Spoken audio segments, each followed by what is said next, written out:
కడప జిల్లా జమ్మలమడుగు అసెంబ్లీ పంచాయతీ కొలిక్కొచ్చినట్లుగా కనిపిస్తోంది. సీఎం చంద్రబాబు సూచించిన రాజీ ఫార్ములాకు మంత్రి ఆదినారాయణ రెడ్డి, ఎమ్మెల్సీ రామసుబ్బారెడ్డి అంగీకరించారు.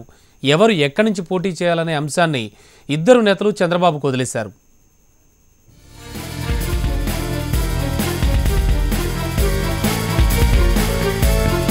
జమ్మలమడుగు అసెంబ్లీ స్థానం విషయంలో నెలకొన్న వివాదంపై కడప జిల్లా నేతలు సీఎం చంద్రబాబుతో మరోసారి సమావేశమయ్యారు.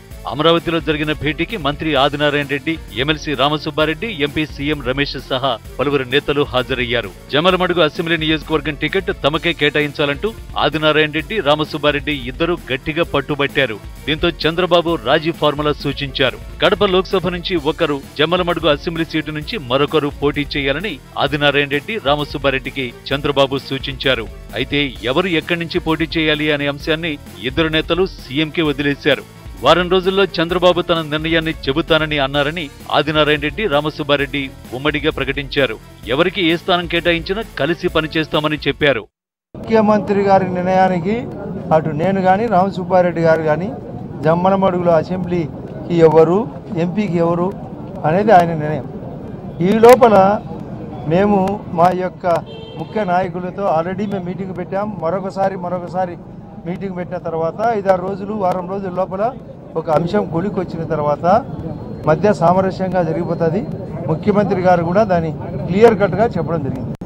ముఖ్యమంత్రి గారు మాకున్నటువంటి రాజకీయ పరిస్థితుల దృష్ట్యా అక్కడ మా అభిప్రాయాలు వ్యక్తిగతంగా మేమైతే ఏవైతే అభిప్రాయం కావాలని చెప్పామో ఎమ్మెల్యే కంటెస్ట్ చేస్తామని చెప్పడం.